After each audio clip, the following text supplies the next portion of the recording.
Of Tuesday, September 3rd, 2024 shall come to order. Please rise for the Pledge of Allegiance. I pledge allegiance to the flag of the United States of America and to the republic for which it stands, one nation, under God, indivisible, with liberty and justice for all. Thank you. Motion to approve the agenda, please. Second. Moved by Mark, seconded by Dana. We approve the agenda. Is there any discussion? All in favor signify by saying aye. Aye. Opposed, same. Motion carries. To the consent agenda. We need approval of the meeting minutes of August 19th, 2024.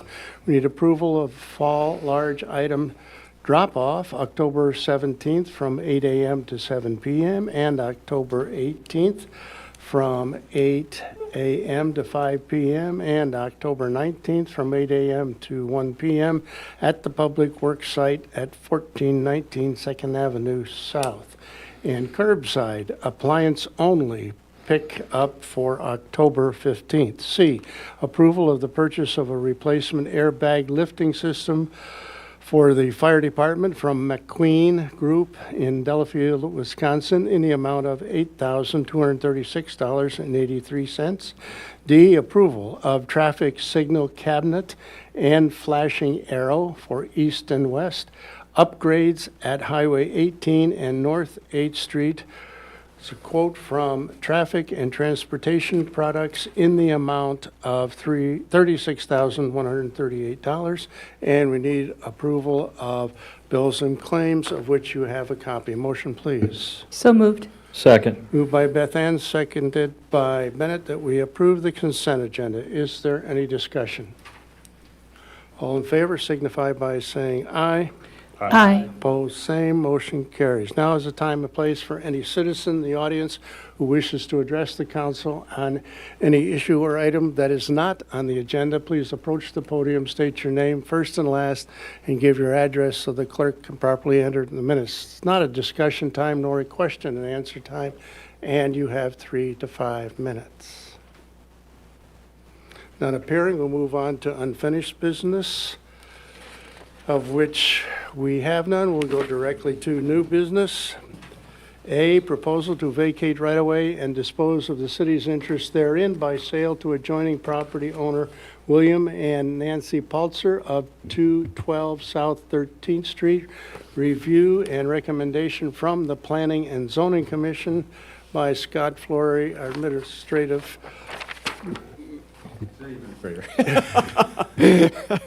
Welcome, Scott. Thank you, Mayor and Council. These are the green sheets in your packet. This will be the last time I probably speak to this item, so I think we've had it on about 3 or 4 different agendas now. The green sheets in your packet address this. So the first green sheet is a letter from Mark Bally, the Planning and Zoning Chairperson, indicating that this matter was reviewed at their meeting on August 27th upon referral from the City Council, and they are forwarding their recommendation that the Council approve the proposal to vacate and dispose of the city's interest in this parcel by sale to Mr. and Mrs. Paltzer at 212 South 13th Street. And on the back side of that is the ordinance number 845, that would dispose of the city's interest in this property. It's again the undeveloped city street right-of-way by sale to the Paltzers for $1 a square foot. The square footage of the parcel is 8,899 square feet. And just again, in the way of some background, you first took this up at your meeting on August 5th and set the public hearing date on this proposal, which is this evening, to consider whether or not to vacate and sell the city's interest in this undeveloped tract of city right-of-way to William and Nancy Paltzer of 212 South 13th Street. They are the adjoining property owner on the north side of the property and the only property owner that could do anything with the property.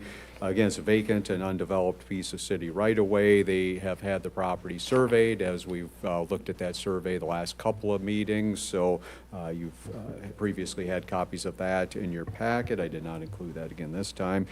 Again, the property that they're requesting that the city vacate and sell is roughly a 60 by 148 parcel, so 8,899 square feet. As I mentioned, in accordance with the city code provisions, you had referred this to the Planning and Zoning Commission for review and recommendation. So the P&Z did take that up at the August 27th meeting. As I indicated, they have recommended favorably the recommendation to approve vacation and sale of this right-of-way. And the notice of the public hearing was published in the newspaper on August 22nd, indicating that tonight would be the time and the place for the public hearing on this. As we've talked about at least 2 meetings previous to this is a non-buildable lot. So because of the city's reservation of various utility easements in this particular undeveloped tract of city right-of-way, we would be reserving a utility easement on the south 30 feet of this parcel, so it would render the parcel as a non-buildable lot. Pulsers would be able to, if they wanted to do an addition onto their home, there would be enough property there that they could do something like that. Otherwise, largely it'll just be used for accessory uses, something like shed or playhouse or fence and those kinds of things. So the property has been just maintained by the city for a long time, just mowed, as well as the Pulsers have been doing mowing on the property as well. So I don't have anything further in terms of any background on this one prior to the public hearing, but I'd be happy to entertain any questions. As I've said a couple of times, I just appreciate Mr. and Mrs. Pulser's patience with us on this. They first had reached out about a year or so ago on this, so finally kind of worked its way to the top of the to-do list, and good people to work with. I know they're watching here this evening, so again, I'd be happy to answer any questions if you have them. Council, any questions for Scott? Thank you, Scott. Now is the time and place for the public hearing with regard to vacating the right-of-way and disposing of the city's interest in property owned therein by sale to adjoining property owner William and Nancy Pulser of 212 South 13th Street. If there's anyone in the audience that wishes to address that particular issue, please approach the podium, state your name first and last, and give your address so the clerk may enter it in the minutes. None appearing, I'll entertain a motion to close the public hearing. Motion, please. So moved. Second. Moved by Beth Ann, seconded by Bennett, that we close the public hearing with regard to the 212 South 13th Street vacation right-of-way. Is there any discussion? All in favor signify by saying aye. Aye. Opposed, same. Motion carries. Now I'll entertain a motion to approve ordinance number 884, an ordinance vacating certain undeveloped street right-of-way adjoining 212 South 13th Street and disposing of the city's interest therein by sale to the adjoining property owner. This is on the first of 3 readings. Motion, please. So, second. Moved by Dana, seconded by Mark, that we approve ordinance number 884 on the first reading. Is there any discussion? Roll call. Mark? Yes. Creighton? Yes. Beth Ann? Yes. Bennett? Yes. And Dana? Yes. Motion carries 5-0, and 884 is passed on the first reading. 6B, Surf District Streetscape Improvement Project, project update and review of pay estimate number 2. Matt Stedding, City Engineer. Welcome, Matt. Thank you, Mr. Mayor, Council. Hope everybody having a good day today. We'll get started off here. Please note that original contract amount to Dean Snyder Construction, $4,284,533.24. We also had a deduct of previous change orders in the amount of $766,960.79, which brings us to that revised contract amount of $3,517,572.45. So current request for payment this period is $871,110.82. Take out our standard 5% retainage, brings us to that current amount due this period of $827,555.28, which leaves the remaining contract amount at $1,939,207.72. So we have a little more than half left to pay out. That project is going extremely well right now. We're currently working up Buddy Holly. We're at the intersection of 7th Avenue and Buddy Holly. We're installing subdrain right now for the permeable paver crosswalks. Soon after, Dean Snyder will get in there. They'll lay the rest of the permeable subdrain in the bottom, and then Castor Construction will be in next week to start paving. And then we will continue our way up Buddy Holly, working up to the intersection of 8th. And if you guys have noticed recently, they got a lot of the plantings installed, a lot of the mulch is installed, so really beautifying that area down there. And you know, I think it looks great, and it shows a lot to our community down there, and it's going to be a really well finished product, I think. So if you guys have any questions, I'd be more than happy to answer. Maintenance of the plants that have just been planted. That's you and Scott. Why, I'm asking. It's going to be a good workout. Yeah, yeah. No, it should, you know, after they get established, I think with there being mulch put down, we originally were going to do rock, and we also had, the landscapers had some concern too with is another reason why we kind of got mulch. It's a lot better survival rate for the first 1 to 3 years, where it's really important for things to get established and rooted. So I think, you know, eventually those bioretention areas, they're going to be so full and plush with plantings that you're not going to have a lot of maintenance underneath in the long run. There will be a little bit up front, and hopefully in the future, you know, there won't be as much as what it looks like today. Once everything gets full built out and established, I think it's going to be a lot more dense than what people realize. Just watch out for salt in the wintertime. Yeah, no. Yeah, on those streets.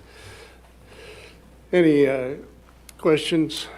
Yes, Mayor, Matt, real quick, and first of all, I agree with you, the new plantings, this really looks good, and it's going to look even better. So in terms of schedule, are we kind of on schedule with the streetscape project, or how's that going? Yes, thank you, Bennett. Yes, as of right now, we are shooting pretty close to schedule, I would say, for what we're anticipating.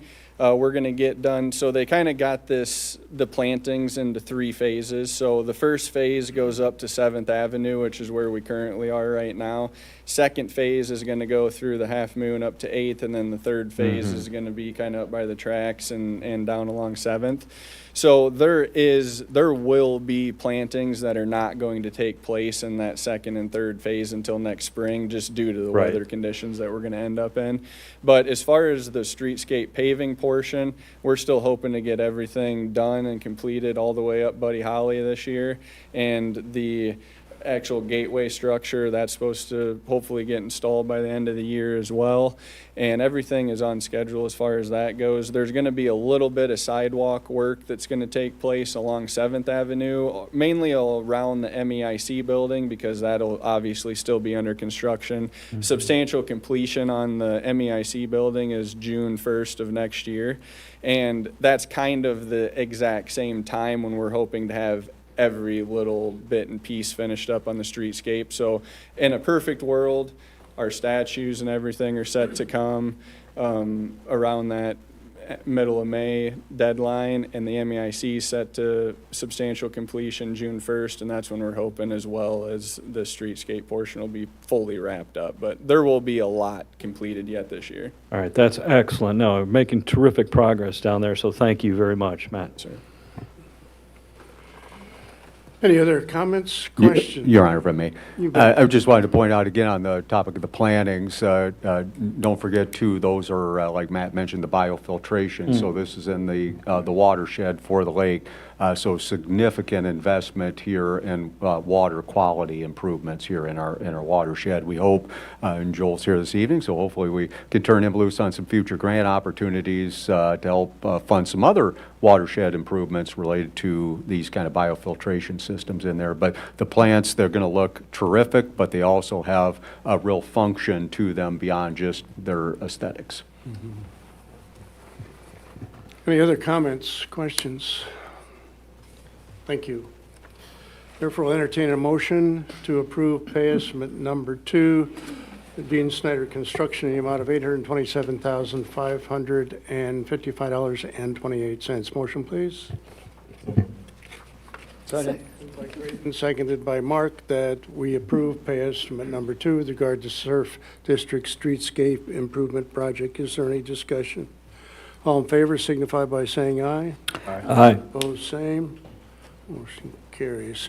Request from Clear Lake Area Chamber of Commerce for a financial contribution from the city to the proposed new Chamber Visitor Center building project at 205 Main Avenue. Review.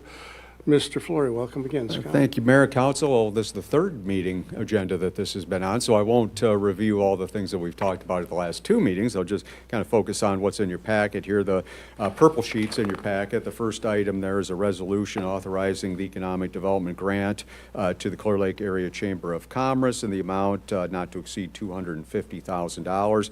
And this establishes your a determination that this fulfills a public purpose under Iowa Code Section 15A, again, for purposes of making this kind of a forgivable grant contribution for this type of project. So, and then the sheets that follow that, again, also on purple, are the actual agreement. As I mentioned previously, we do not, under the law, have to have a public hearing or published notice on this particular matter.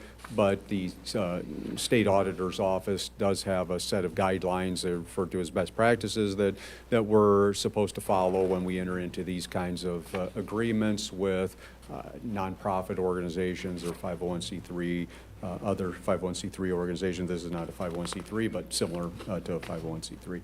So just outlines kind of some general parameters under which we would make this economic development contribution. So as we discussed previously, we would fund half of this in our fiscal year 25 budget and half of this in our fiscal year 26 budget. And so those parameters are identified within the grant agreement itself.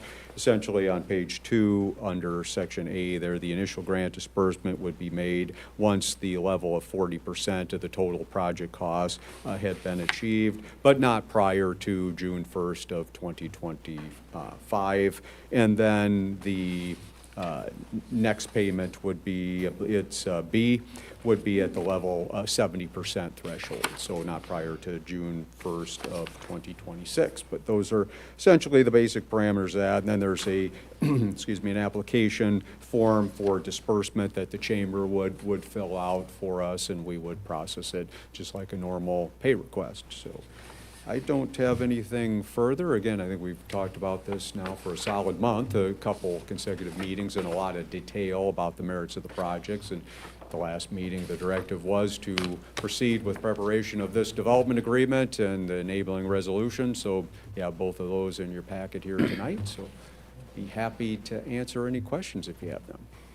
I think it's important that we did have that the previous meeting, that the positive response from all of us sitting up here on the dais was very, very supportive of what we are going to act upon here shortly. Any other comments, Council? Mayor, I would just suggest again, I think this is a great investment for our future down there with the new chamber building and visitor center for folks that come to Clear Lake. So very excited about it, and I just encourage everybody to kind of get behind the support of the project. So thank you, Mayor. Any other comments, Council? Thank you, Scott. Therefore, I entertain a motion with regard to Resolution 2458, a resolution authorizing economic development grant to the Clear Lake Area Chamber of Commerce by the Clear Lake City Council. Motion, please. So moved. Second. Moved by Bennett, seconded by Beth Ann, that we approve Resolution 2458. Is there any discussion? Roll call. Creighton? Yes. Beth Ann? Yes. Bennett? Yes. Dana? Yes. And Mark? Yes. Motion carries 5-0. Resolution 2458 is duly adopted. 6D, North 20th Street Basketball and Pickleball Courts Project update, review of change order number 3 and pay estimate number 3, which is the final, by Jason Petersburg. Veenstra and Kim project, financing review then by Jacob Widman, Director of Finance and Administrative Services with the city. Welcome back, Mr. Petersburg. Mayor, Council, I'm going to give a quick review of where we're at with the project closeout, final payment items, and then turn it over to Jacob to talk about the the financing and the fundraising and who pitched in for which parts of this project. So all work has been completed on the basketball and pickleball courts project. Heartland Asphalt was the prime contractor for this project. Seeding work was the last item to be completed. That was done August 23rd. I stopped out there before the meeting, and it's starting to take here, so if we get a little moisture, I expect that'll take off. Change order 3 in your packets is for adding 4 each 4-foot tall gates in the 4-foot tall fence. That's the internal fence within that divides the courts. Originally, the plans did not include the 4-foot gates, but the club requested the gates be added to the project and offered to raise the additional funds to cover the costs of said gates. That's change order number 3. Pay estimate 3 is the final pay estimate for the project. This pay estimate includes the final quantities of work completed. There were a total of 3 change orders on the project, which made the revised contract price based on the estimated quantities $199,906.82. However, there were some changes requested by the club as we were midway through construction. So the final value of work completed is $210,946.65. That's based on the measured quantities completed. The majority of the cost overrun is the last minute fence revisions that were made there. And once again, the club indicated that they would do more fundraising to cover those additional costs. So the total value of work completed is $210,946.65, less the retainage and previously approved. The net amount due to Heartland Asphalt at this time for pay estimate number 3 is $74,982.79.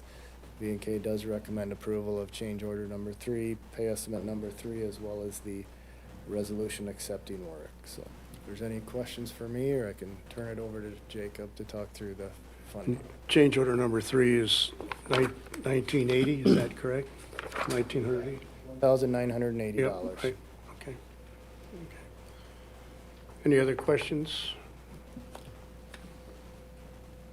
Thank you.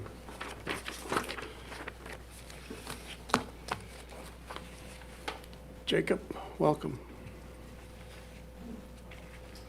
Thank you, Mayor and Council. So I'll be going through a little bit of the project costs and then different sources of funds that we had for the project. That's on page number 2 of your yellow sheets there.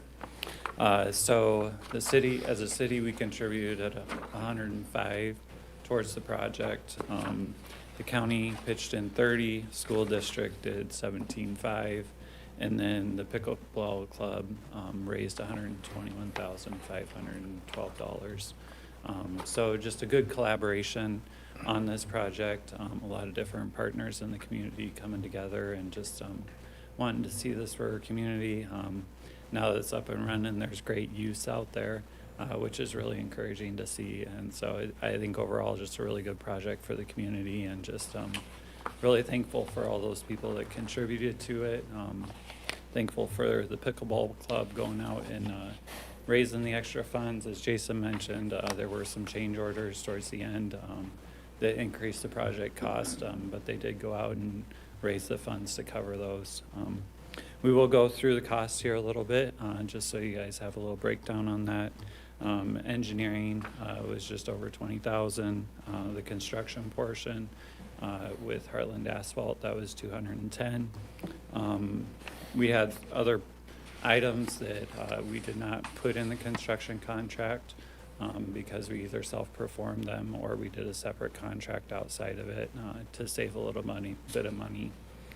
So I do want to mention that Public Works did do some concrete pouring out there of sidewalks and some of the pads, and just really thankful for their work they did out there and helping with the project. And like I said, just a great collaborative effort all around. And overall, if you look at the bottom line there on the project costs, we're about $274 on project costs. We were about $274 on what we had for funds raised on it. So we pretty much broke out uneven on it. So as a finance person, you'll love to see that.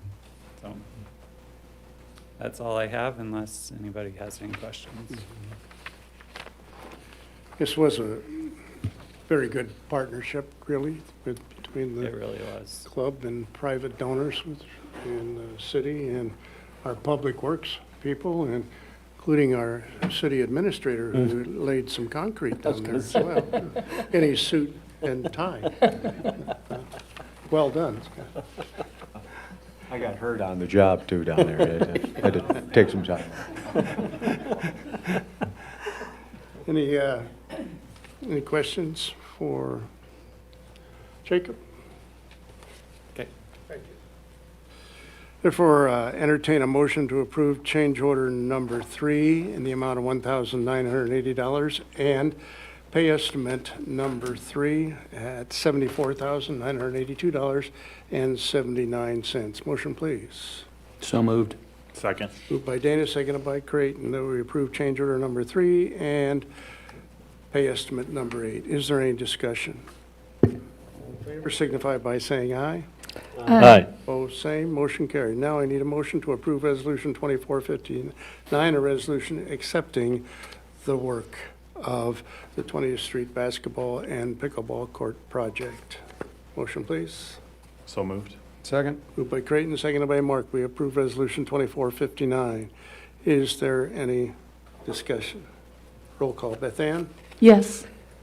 Yes. Dana? Yes. Mark? Yes. And Creighton. Yes. Motion carries 5-0. Resolution 2459 is duly adopted. 6E, 2022 East Main Avenue Street Reconstruction and Bike Lane Extension Project.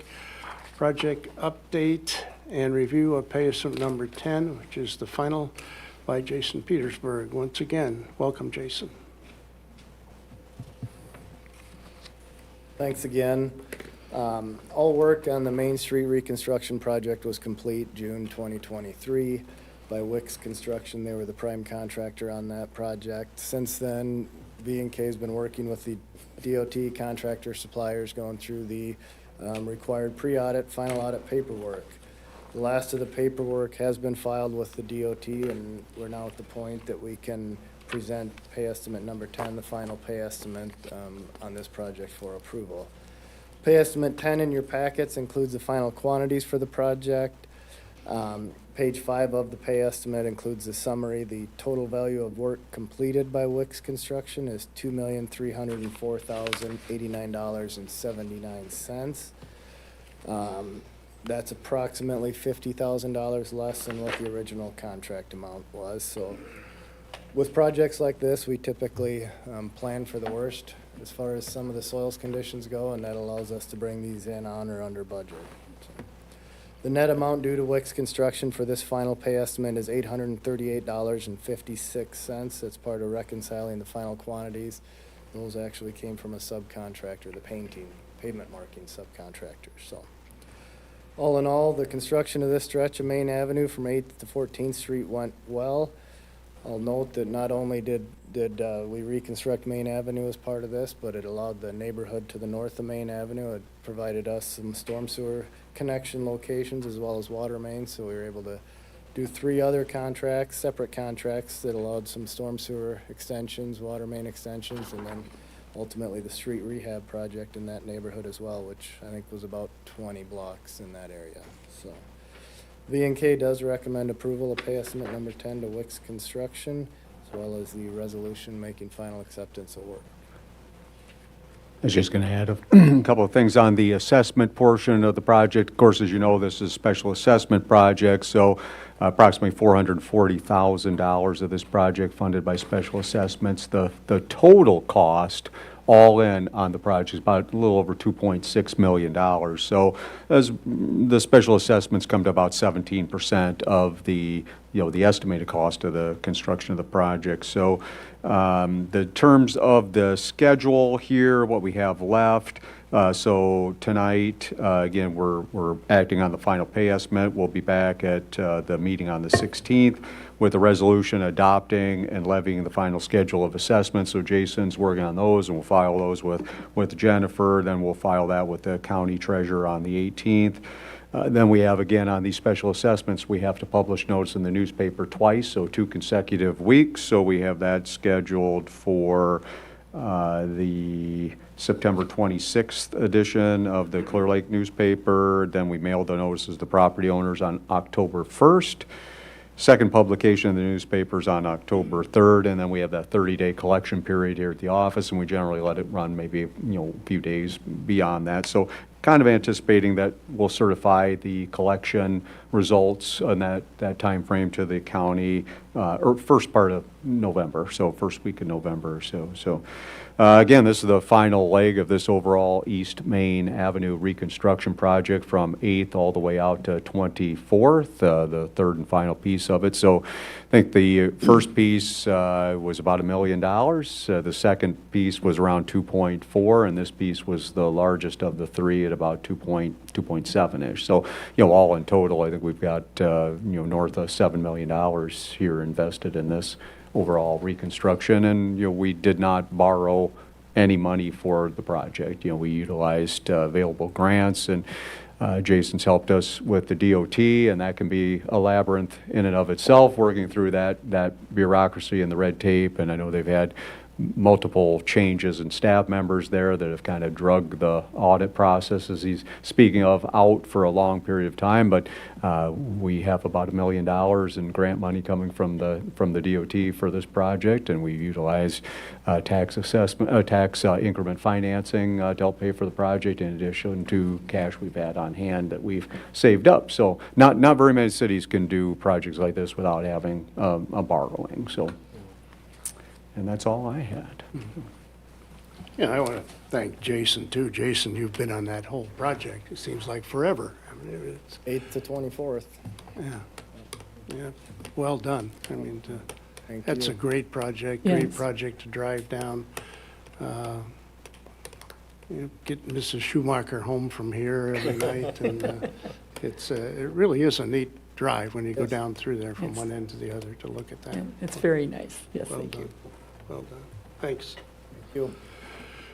Okay, so first I need a motion to approve pay estimate number 10, and this is all with regard to 2022 East Main Avenue Street Reconstruction and Bike Lane Extension Project. Final pay estimate in the amount of $838.56. Motion, please. So moved. Second. Moved by Creighton, seconded by Dana, that we approve pay estimate number 10. Is there any discussion? All in favor signify by saying aye. Aye. Opposed, same. Motion carried. Now I need a motion to approve Resolution 2460, a resolution accepting the work. Motion, please. Moved. Second. Moved by Beth Ann, seconded by Creighton. We approve Resolution 2460. Is there any discussion? Roll call. Bennett. Yes. Dana. Yes. Mark. Yes. Creighton. Yes. And Beth Ann. Yes. Motion carries 5-0. Resolution 2460 is duly adopted. Now I'll entertain a motion to approve Resolution 2461, a resolution ordering preparation of final plat and the schedule of assessments. Motion, please. So moved. Second. Moved by Bennett, seconded by Mark. We approve Resolution 2461. Is there any discussion? Roll call. Dana? Yes. Mark? Yes. Creighton? Yes. Beth Ann? Yes. And Bennett. Yes. Motion carries 5-0, and 2461 is duly adopted. 6F, presentation from Alliant Energy regarding request for franchise renewals for gas and electric utilities. Intro, Mr. Flory. Welcome again, Scott. Thank you, Mayor, Council. These are the yellow sheets at the end of your packet as a proposed renewal of our electric and natural gas utility franchises with our utility provider, Alliant Energy. We have Mike and Chad here this evening, and they're going to speak here and review the proposal just as soon as I'm done introducing it. But I would just indicate for like Nelson and myself, and I think Dana, where does the time go? As 15 years has gone by pretty quickly. It was in 2009 when we had approved the electric franchise with Alliant for a 15-year term, and that is now coming up on expiration in about a month, and it was about a year after that that we approved the franchise agreement for the natural gas. And so that will be coming up here in less than a year. So what we have are a couple of ordinances in your packet that largely mimic the ordinances that we already have on the books. Maybe a few things a little more modernized and streamlined, just some updated language. But by and large, pretty much the same documents that we have on the books and have had for the last 15 years. We do have here, and Mike is going to talk about this a bit here tonight, the inclusion of a franchise fee.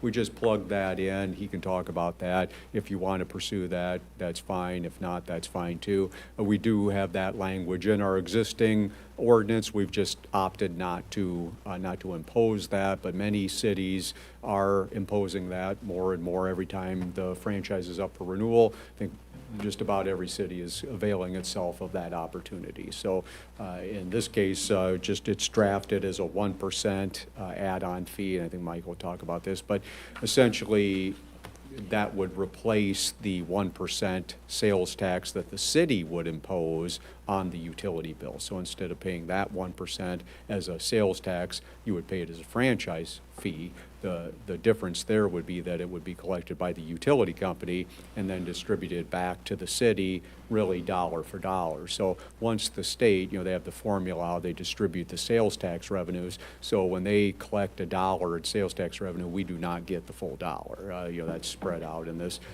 complex formula that they have, and I think they help themselves to some of that as well. So if you're a resident of the city and think, well, I'm paying $1 on this sales tax and it's going to come back, we do not get that dollar. So under a franchise fee, we would get that dollar. Now, there are some consequences to that. There are various tax-exempt organizations that would have to pay the franchise fee. For example, a school district would be exempt from paying the sales tax. They would have to pay that. Now, there are arrangements that other communities have with their school districts where they just reimburse that back to them. So they're made whole on that essentially. So they're tax exempt. Now, on the sales tax, they would have to pay a 1% franchise fee. But in most cases, I think a city has some cases they do not, but I think most cases cities will reimburse that back to them. But it's entirely up to the discretion of the council. We certainly could leave it as a placeholder in the document as we have currently with the existing franchises that we've had with Alliant for 15 years. And at some point, if you want to ever, at your discretion, consider that, we could certainly do that at some other time too. So. But by and large, again, I don't have a lot of background on this. It's just a review here this evening. If things look okay, we'd bring it back at the next council meeting for approval of the new franchise agreements for both electric and gas, and depending on whether or not what your thoughts are on the franchise fee, we might have to have a scheduled public hearing on that. But if you decide not to, then it's a little more streamlined process. But by and large, I just say again, the relationship that we enjoy with the utility company has been very positive. Look forward to continuing that on. Local guys here have been really good to work with. In particular, I know from Matt's perspective out in the field, a lot of the guys live here in town, so they're very responsive to us when we have needs, when there's a power outage or in a lot of the construction projects. They're really on the spot. So nothing but good things to say about how things have gone relationship-wise with them over the last many years. So. And I don't have anything further in terms of any background unless anybody has any questions. Otherwise, I'll introduce Mike and Chad. Any questions for Scott? Thank you. Past 15 years as a mayor. I'll get into that. Yeah. Welcome, Mike Wagner, Community Development Specialist, and Chad Hansen, Key Account Manager. Glad to have you tonight. Mr. Mayor, council, city staff, nice to be here this evening, and always nice to have a front man like Scott Flory to kind of warm up the crowd for you. I started just checking off. I'm like, well, I don't need to talk about that. I don't need to talk about that. Want to introduce Chad Hansen. He's your key account manager for this area. Part of my job is I go across the state and work with towns on franchises, franchise agreements, and other city issues. Chad is very regional for this area and helps support the city, and then also economic development work in this area. So if you have questions for us on a number of topics, we hope to be able to answer those for you this evening. as Scott was saying, your electric franchise expires toward the end of November, and your gas franchise expires at the end of October next year. So rather than come back and do this every other year, we figured we would just kind of propose renewing both of these all at once, and that way all the dates are kind of on the same calendar in that. And also congratulations, this is the first time I've ever been to a city council meeting and had at least 3 members of the council who were here the last time the franchise agreement was renewed, so congratulations on your longevity here in public office. A franchise agreement is really a service agreement. If you will read through the various items there, it's really just setting up kind of the terms and conditions of how we're all going to work together, predominantly also with city staff, from the public works perspective.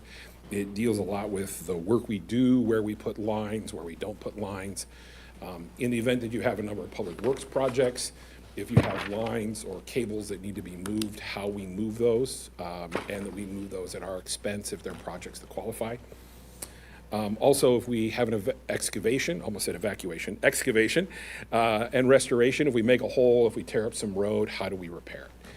And really, a lot of the terms in there are to make it easier on the city because we're defining how we're going to work ahead of time so that every time we need to do something in town, we're not tying up the Public Works Department by saying, hey, we're going to dig a pole, do you need to review this? We've already kind of set the terms for how we're going to work together. In the packet, I did put some information about a franchise fee. I did put some franchise fee estimates in there. I will just kind of also say with franchise fees, we provide this information really just for informational purposes because your franchise agreement is up for renewal. Whether you guys decide to enact a franchise fee is completely up to you. It is your fee. Traditionally, this is something that was created so that towns could generate a fund so that if you had expenses related to the management of the franchise agreement, that's how you would find those funds to take care of that. So rather than maybe charge us $100 for a permit fee to dig a pole, you would take that money out of the franchise fee. What the state, when they wrote the franchise fee language, did was it said also, if there's money in that fund, it has to be spent, and these are the other areas you can spend it on if you're not going to spend it on managing that relationship with the utility. And I sent a revenue purpose statement, and that's a key part of enacting a franchise fee. That is a copy and paste of pretty much everything that's allowable under the Iowa code that you can spend it on. And that kind of gives you some ideas of things that you can do with this money. You're not required to do all of it. You're not required to do, it has to just kind of stay between those areas. I have had towns that when they look at that revenue purpose statement, which is really the first step in enacting a franchise fee, they take 2 approaches. Some of them just use the entire copy and paste from the state code, and then that gives you some flexibility when billing comes up. If perhaps you have an expense and your finance department is looking at how they're going to pay the bills, is this something we can take out of the franchise fund to free up money over here? Other communities have very specific projects. I know towns that completely fund anything with their downtown streetscape through the franchise fees.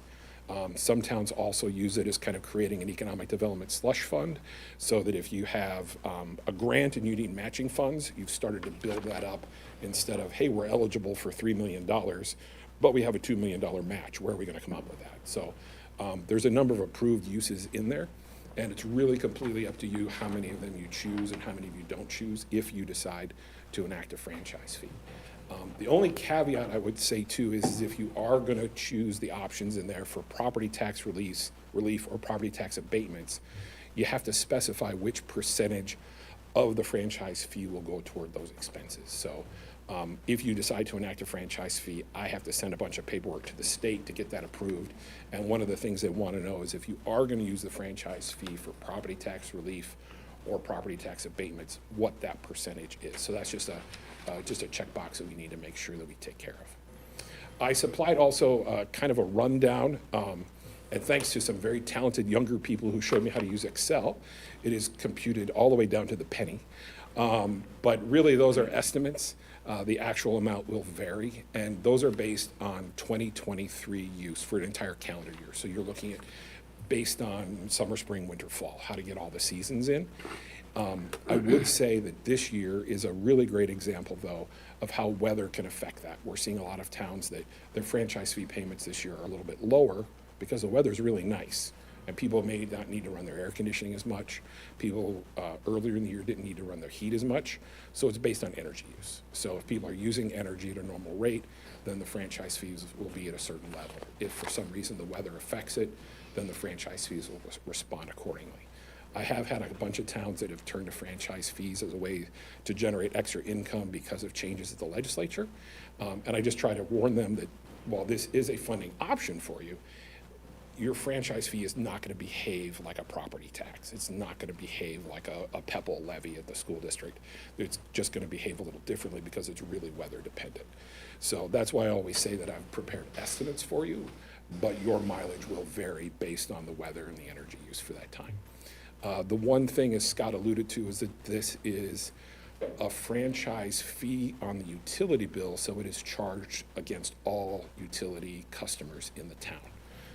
The city is exempt, and if you decided to enact one, we'd work with the clerk and the finance department to get a list of city accounts so you're not charged, because it just seems kind of goofy to charge you the money and then turn around and give it back to you. The money is paid quarterly. It's paid at the end of the month, in the month following the end of the quarter, which I thankfully wrote down is January, April, July, and October. So those checks are sent ACH and they're put directly into your account.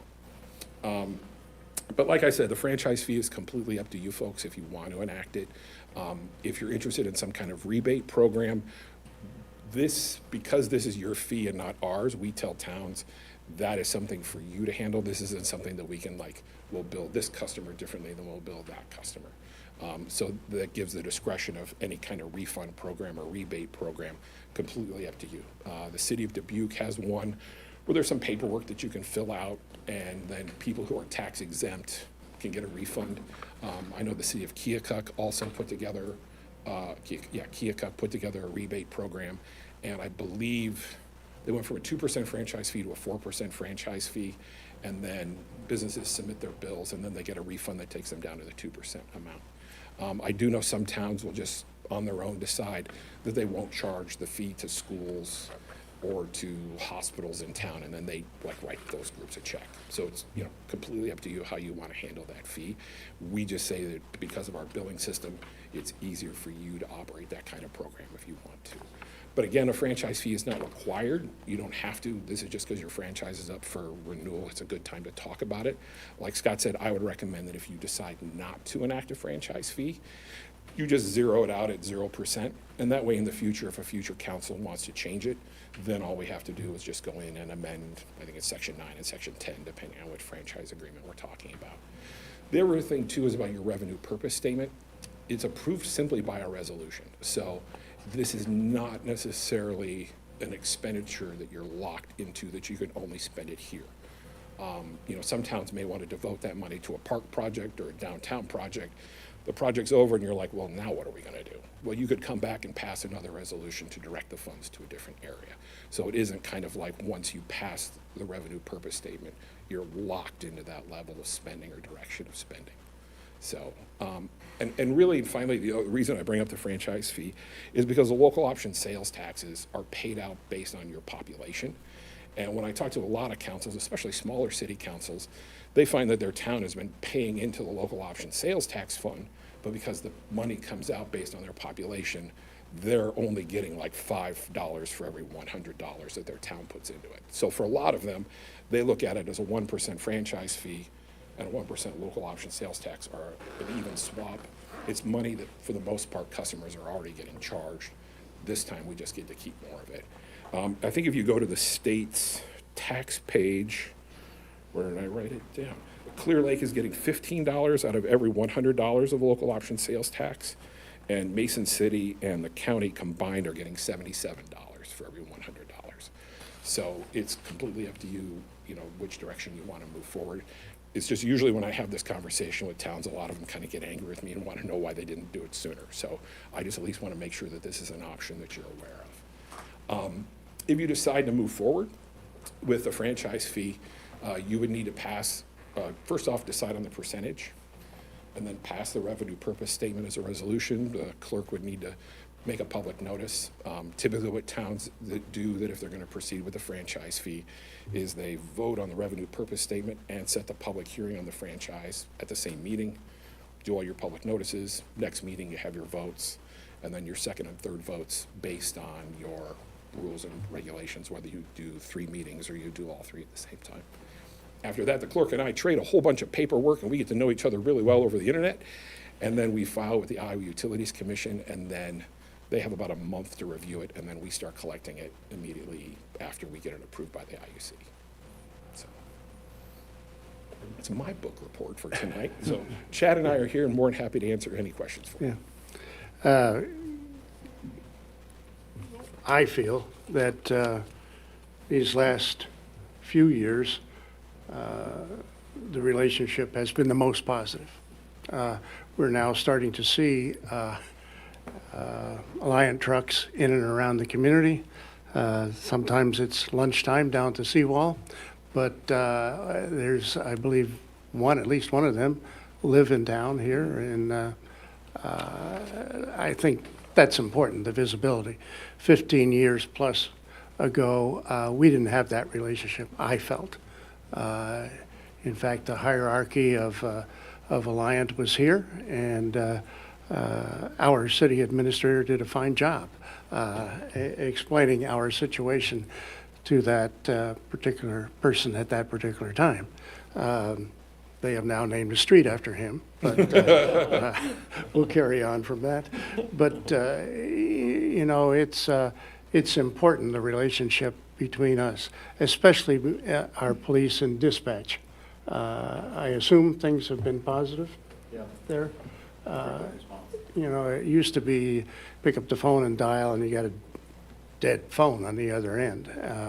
Because, you know, I'm sure there's a lot of chaos when there's a bad storm or something like this or that. But to have a response is really important to us, just simply a response. And I think we're getting more than that now, and that's my feeling on it all.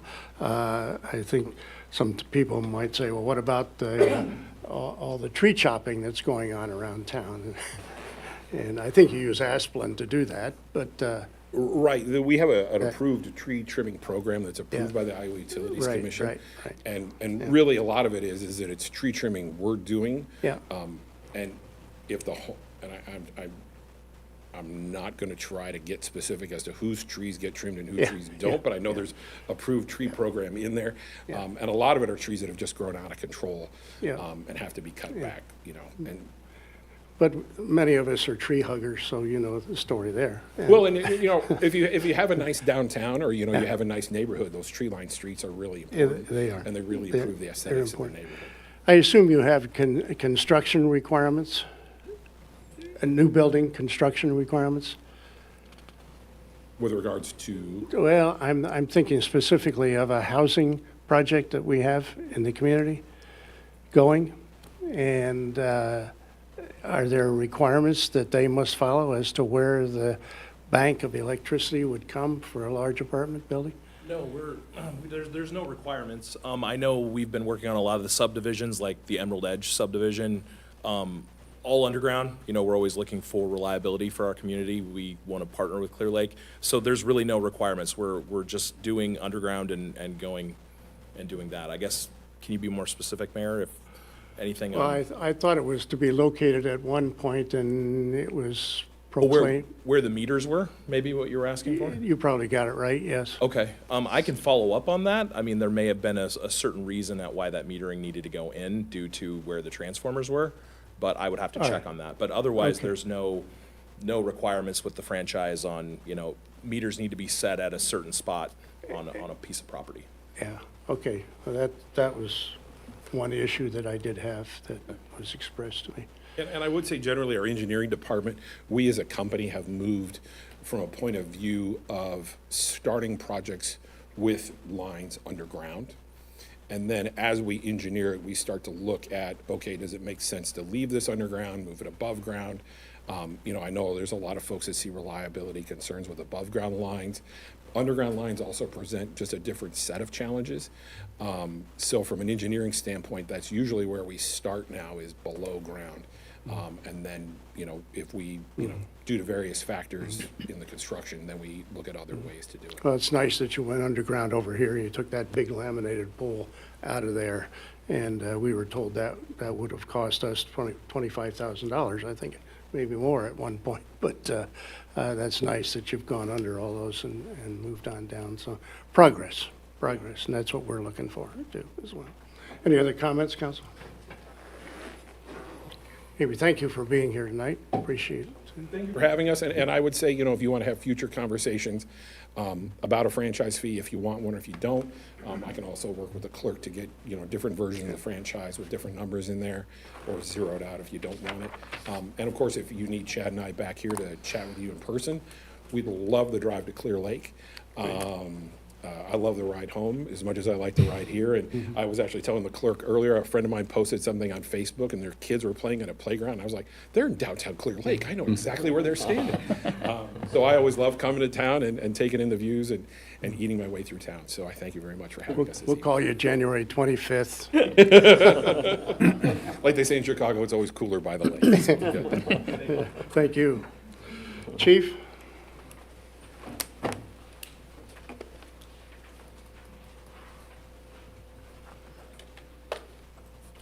Good evening, Mayor and Council. A couple things to report to you, just kind of looking forward for the month for us. I was sitting over here on my computer trying to total up our total forecasted training hours. We have a lot of training going on in the month of September for the department, and I'm at 351 scheduled man hours for training for this month. So we've got several dispatchers going up to Minneapolis airport to do some training on fire scene dispatching, so specific skill sets for dispatching, how we can help the firefighters, what they do at the scene of an active fire.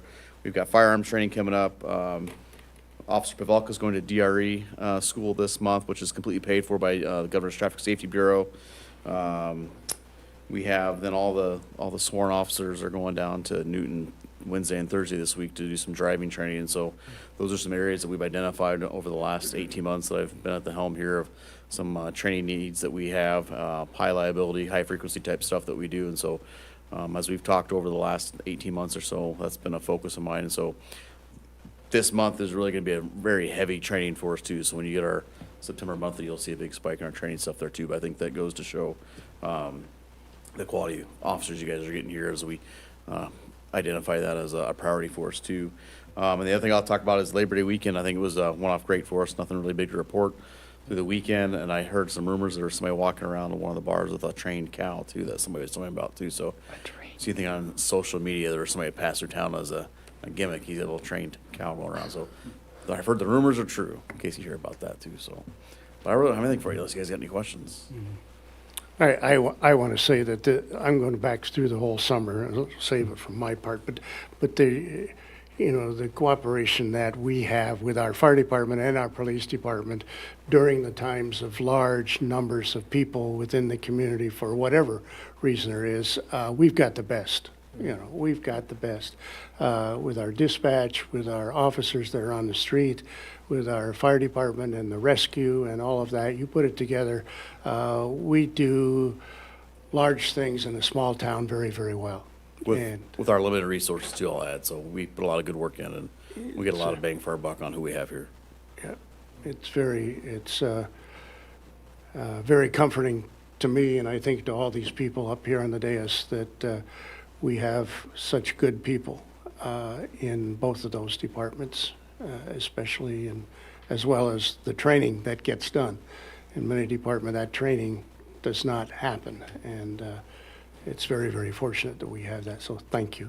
Yep. I'll just say it's our goal is to be the premier law enforcement in North Iowa. Yep. And so one of the pillars of Yep. achieving that is well-trained employees, both sides of the radio, and that's what we're working towards too. So I'm actually going to take off since I'm down up here and start heading down to Newton, getting ready for training at 7 o'clock tomorrow morning too. Yep. So I appreciate it, and you guys have Yep. a good night. Thank you. Well said. Go safe. Yeah, Thank you. thank you.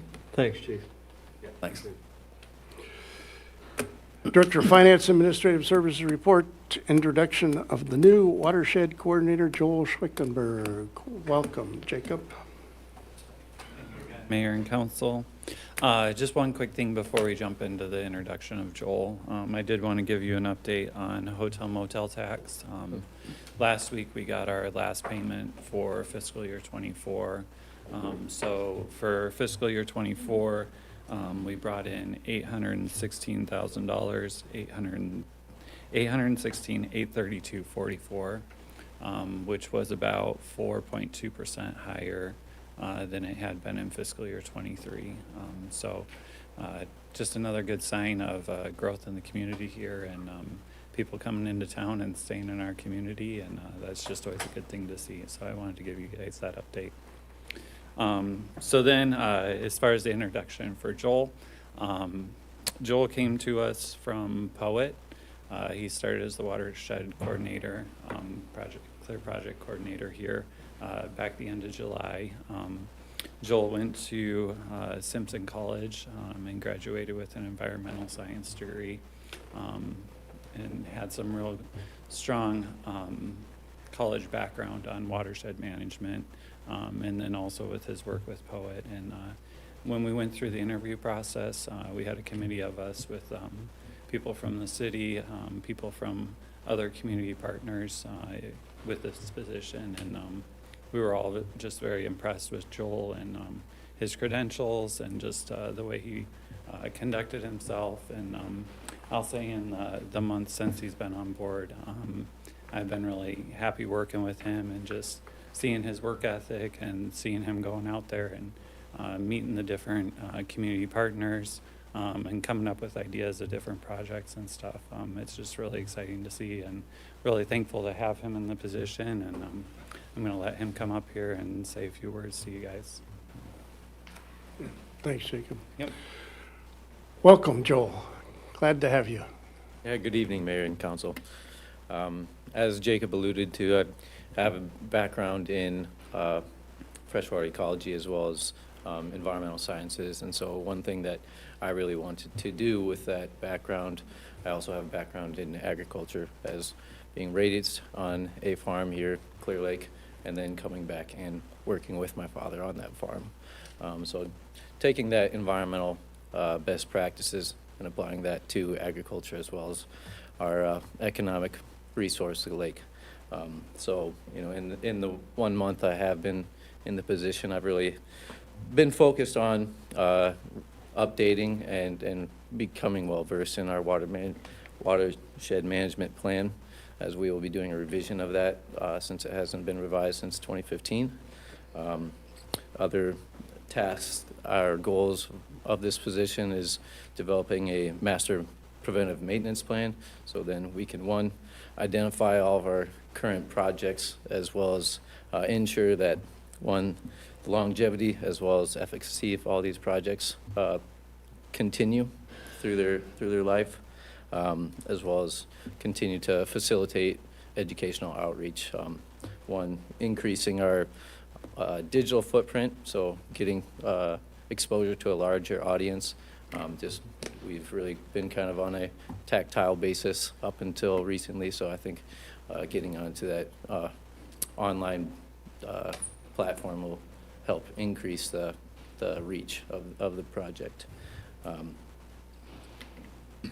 One thing that I'm looking for today is I'm developing the Watershed Advisory Board, and so I've been working with and communicating with all of our partners and getting representation from each one of those partners. And my last step is here, as well as Board of Supervisors for the Saratoga County. So if there is any individual council member that would like to volunteer for this position, that'd be appreciated.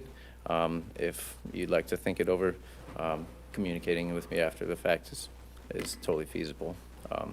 One upcoming project I just wanted to communicate, next Thursday evening, 6:30, we'll be hosting a public meeting with a couple representatives from the DNR, Scott Gromer, as well as Kim Bogenschutz, the Aquatic Invasive Species Coordinator.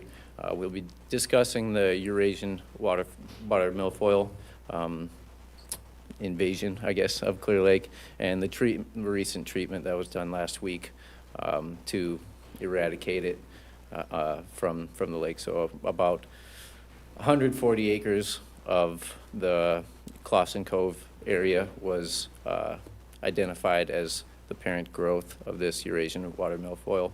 And so it was treated with an aquatic herbicide. And so we will kind of be able to determine that efficacy come next year. But initial response, it was a good application, ideal conditions for the actual application. So very promising going forward. That's really about all I have. I've continued to develop a short list of projects, and I'm currently looking at some grants right now to facilitate some of that funding for these upcoming projects, as well as the continuation and revitalization of our already created projects. So if you guys have any project ideas or questions about upcoming or potential projects, feel free to contact me or feel free to reach out. Great. Council, do you have any comments or questions for Joel? Say welcome aboard, Mr. Schwittenberg. I'm excited about the goals you guys set and the whole idea about an advisory board and the whole fact that this lake that's what we are. We love our lake. And it's nice to have you on board with some ideas about what we can do to keep it clean and safe for everybody. So next Thursday, you said the 12th of September, is that correct? Next Thursday at 6:30, and we will be utilizing this space and streaming it on the YouTube channel, and it will be forwarded on Facebook as well. So again, attacking that online platform. So Very good. Thank you. Beth Ann, are you volunteering? I am not volunteering. Oh, it sounded like it. No. He's one of my former students. I just know what he's got a lot of great energy, and I just, There you go. It'll be a success. yes, I want him to have great success. thank you. We think that you are the person really to drive this. That's why, we chose you during that interview time. I thought you did a wonderful job. It's a big job, Stop and think the importance of that lake to not only this town, but to this area. All you have to do is look at the various events that the chamber has put on throughout the summer, throughout the year. And yes, they might have occurred, but I'll bet you there wouldn't have been that many people that would have come if that lake was a dry desert, shall we say. Right. That is very, very important to us and very, very important to the economy here and to the number of people that do arrive here year after year, day after day. So thank you for, being a part of that and directing that particular part. And believe it or not, folks, plants in the water are not always good. There's some good and there's some bad to those. So that session that you're going to have would be kind of interesting to attend. I know we had the association meeting. Bennett and I were there. Oh, was that last Sunday night? Or two Sundays ago? a couple weeks ago. Yeah, and we listened to some state people talk about that and put out those little brochures that they had. It's very important. Thanks, Joel. Appreciate Absolutely. it. Where am I? Public Works. I don't have anything for you unless you have any questions. That light situation, that's going to work at 8th and 818, 8th and 122? Yeah, that'll be, depending on lead time on equipment, hopefully late September, October, we'll plan on getting that installed. So, most of the equipment there is compatible. We've got to hang a couple extra LED light heads and then a new camera system. So, Yeah. should take about a day to put in those probably. I think that should help the flow there. Yeah, it'll definitely help the east-west traffic on Highway Right, 18. Due to the orientation of the north-south, there's not really any turn lane stuff we can do there Right. because of how it lines from 4 lanes down to like 3 on the other Yep. side, so we can't really Yep. do anything there, but this will really help the east-west. Mr. Stedding? Welcome again, Mike. Thank you, Mr. Mayor. Real quick here, I know everybody's anxious to go. Scott's Pizza's probably about burned. Emerald Cove, so Country Landscapes, they have just finished all the retaining walls out there of last week, so those look really good. Went out on site. Wix has completed curb and gutter also last week, and they started on a handful of handwork areas there. They're going to be finishing up handwork areas today and tomorrow, and then they'll be done. McKennis has been in and started backfilling around those curb and gutter areas, starting to get the finished grade up. And they are also will continue final site grading here this week as they continue on to get ready for those foundations to start. I talked with Heartland Asphalt, and they're planning to start grading the rock subbase for the roadway next week, and then paving will start shortly after that. So that will be good to see that come to fruition. I've also been in conversations with the developer's legal team down in the metro as they continue moving forward, working on the final plat. We will likely have shooting for probably a special P&Z meeting on the first or second week of October, just to get that kind of pushed through as quickly as possible.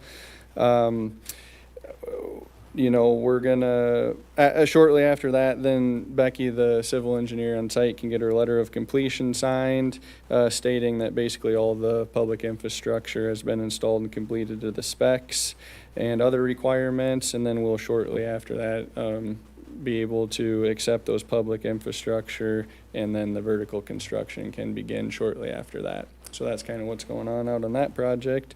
Clear Lake Apartments, as you guys, I mean, that's pretty visual explanation out there. They're on, you know, the 4th floor, getting the roof trusses, everything's up and getting everything sheeted. So I think they're just banking on getting everything enclosed here as soon as possible before winter, and then they'll move to the interior.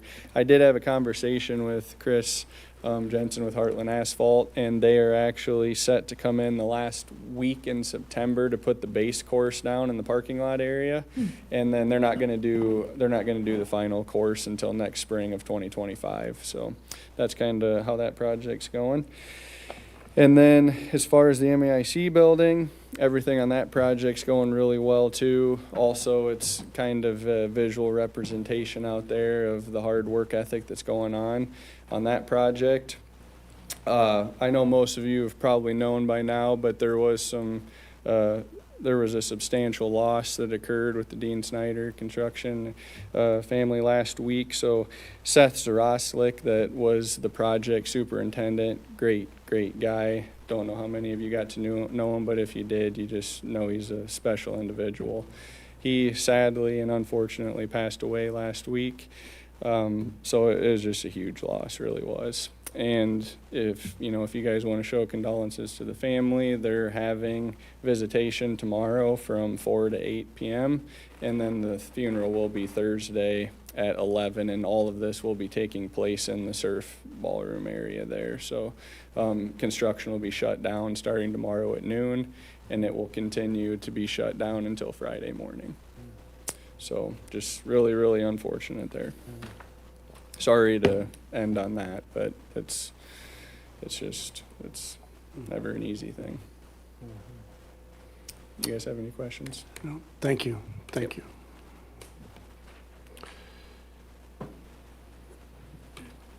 Mr. Keefe. Mr. Mayor. Thank you, Mayor and Council, and cold pizza's not bad, Scott, so don't worry about it. It's okay. You know, if he's cooking, it's probably burnt. I'd say that. I live right behind him, so I know. I live right behind him, so I know what his cooking is like. So I smell it all the time. You know. Thank you. I think numbers I already got for August for us. 156 calls. That's a lot of calls. Some major accidents in that situation as well. A couple fires. The accidents put our new firefighters.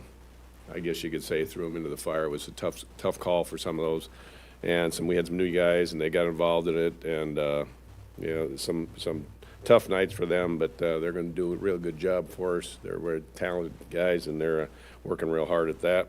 Had a couple water calls. Got to have Bud out in the water a little bit, which was kind of nice to get it moving around once in a while. Our ATV should be here anytime. Doug, I was talking to Doug the other day. It should be here shortly. As soon as it gets here, our tank is already here. Our water supply tank for that is already here. It's in the station. All we got to do is put it in, go over some stuff, and we'll get it in service as quick as we can. We may be looking at changing the tank in one of our other ATVs too to make it a little more efficient for us. What else have we got going? I thank you for the airbags. If you didn't know, those airbags that we were using, been around a long time, before Shep was a pup, I think, but it's been a long time since those airbags have been replaced. But they are a pretty effective tool, especially if you're working on an area, say in a combine head, and you got to get something down in between there, somebody would trapped in there. There's not a lot of room in that, and so these airbags will allow us to slide something down in there to get some movement if somebody is trapped in a combine like that. So they're a pretty good tool, and we haven't had them replaced for a long time, so thank you for that. Let's see.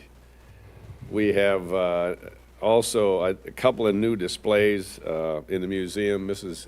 Doc Gilbert gave us a Rushford, New York uniform. A relative of hers was a member of the Rushford, New York Fire Department. It's not a very big community in New York. We looked it up.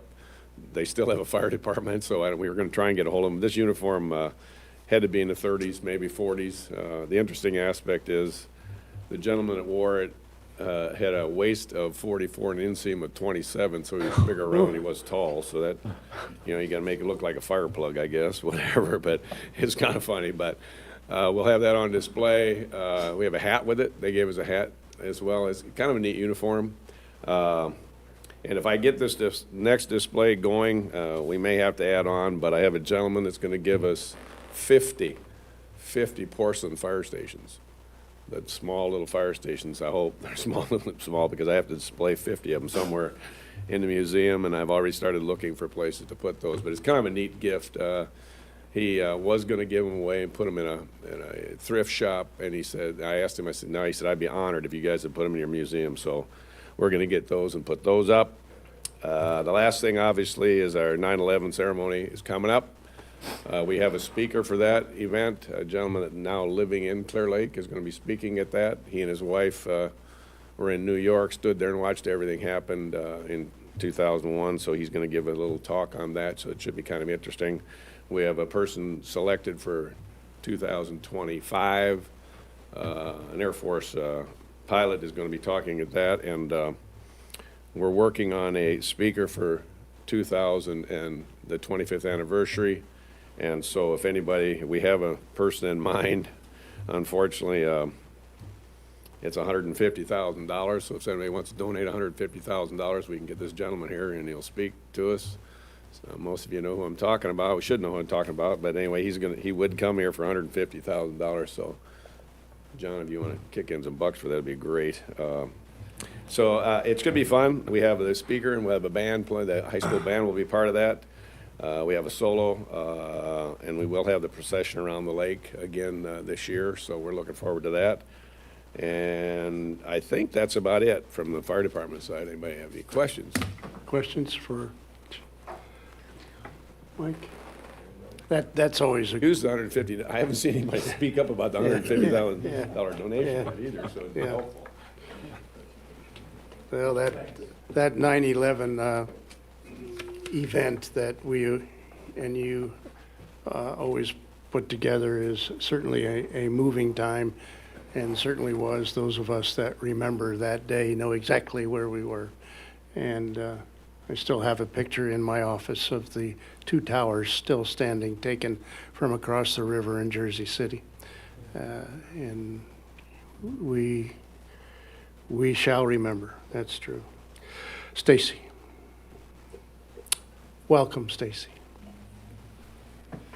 Just one thing about the fire department. This is pretty cool. I was running a little late to the football game on Friday and came down 8th and looked over, and there was the Clear Lake Fire Department fire truck with the giant flag. And I just think it's really cool. It creates a great experience for the kids and the community. So we appreciate that our fire department does stuff like that. So anyway, I thought that was really neat. Thank you for doing that. Obviously very thankful for your support tonight and supporting our project that we have. All the conversations that I've been having have been very positive, and have heard from previous board members, those as far back as 99, who have said we've been talking about this since 99. So I'm really grateful to have a board who put a plan in place to make a conversation that's been happening for a really long time possible. So kudos to the board, kudos, and thank you so much for your support tonight, and looking forward to, just building a facility that will really serve our residents and serve our visitors and just be a better reflection of who Clear Lake is as a community. So again, thank you. We are just a little over a month away from Harvest Festival, so your very own Jennifer Larson is the chair of our Harvest Festival committee. Today is the final day to get your Harvest Festival souvenir bag, so if you don't have one, you better get one. It is a key part of how we continue to support and have this event. This is the 20th year. You know, in the last 5 years, the event has grown from about 8,900 attendees to almost 12,000. So people love this event. They come from all over the Midwest to Clear Lake, to our Harvest Festival event. And it wouldn't be possible without the support we get from the city and obviously our volunteers. They really expand our capabilities at the chamber. Just one comment about the hotel motel tax. Thank you for sharing that. You know, we were a little concerned because we lost essentially January through March in terms of ice fishing and color of the wind, and so we were a little softer on that quarter, but to still be up for the year is positive. So I just wanted to mention that. Thank you for sharing that. After a mild winter, we have had a really great summer. So unless there are any questions, that's all I have for tonight. Questions for Stacy? Thanks for being here, too. Chad? North Iowa Economic Development, welcome, Chad. Thanks, Mayor, Council. I'll be quick. Just a couple reminders. Next week, the 12th, we've got the Rural Development Summit over at NIAC starting 10 o'clock, so hope you can sign up and attend that. After that, at 4 o'clock, the Corridor is hosting business after hours at the Egloff House. Just a good opportunity for folks to see that and get a chance to see what they can do for short-term rental as for their business folks or anybody else coming to the community. On the project side, real fast, with the bowling alley, I've been talking with Tyler and the team about the revolving loan fund, trying to help move that forward. Should be getting the application from those guys this week, and then we'll try to move that as quick as we can. Believe it or not, there's some things in the bowling alley that banks don't love to finance. I don't know why, but it's not what they normally do. So we'll be working on helping out with that. And then finally had a really good conversation with a small business owner this afternoon that is interested in moving their business to Clear Lake. So going to be looking at a few business or building opportunities or potentially even new land and for new development. So really cool to hear that. And they're just excited about what we have going on here. So I'll be brief because I know we've already been gone long tonight. But thank you, guys. Thanks. Real quick, I just want to reiterate that it was a fantastic summer. I don't think there's been any better here in town. For our own employees and what they do, that pool and rec area was, you know, par excellence all summer, much better than it has been in the past, even though right off the bat there was a bottle that broke in the pool and we had to empty the pool and fill it back up again. But I do believe the rest of the summer went very, very well. You know, Tisdall and Townsend, our two directors there at the Wellness Center, what a pair to work with. I mean, every paper, every brochure that goes out, there's something going on. All right, kindergarten kids sign up for this, you know, adults sign up for that. There's something for everyone that's there, male, female, and all ages, and that's what it's all about. That's why we did that, and it's really, really, really getting used, and that's what it's for. That's exactly that library program. Another one, par excellence. That library program. Look in the paper. You're seeing things that are going on there all the time. Once again, for all ages, and give all those people over there. Go in and talk to them. Even, you know, rare do I do that. Go in that library, but I think we all need to keep them on the up and up and well. You know, all said and done, fantastic summer. Truly, we have a great amount of community pride in this little, small, big town. We do well here. We do very, very well. One last thing is get out and support these kids at the school level that are participating at whatever level it is, whether it's lower elementary, middle school, or high school. There are lots of activities that are going on all summer long. I get up there 3 days a week at 6 o'clock in the morning. I look down below, and I'll bet there's 150 high school kids, maybe there are middle school kids in there as well, boys and girls, that they don't have to be there. They're there at 6 o'clock in the morning with McKeon, our employee, working out and doing all these agility drills. That doesn't happen in every community our size, but it's very, very, very positive, and thanks to all. Scott, you're on. Just a couple quick things. Appreciate the help of the media on the changes to the large item pickup. Those are pretty substantial changes, so I invite you to reach out to Jeremy and Jacob and Jennifer and help us get some information out on that. Might be much appreciated.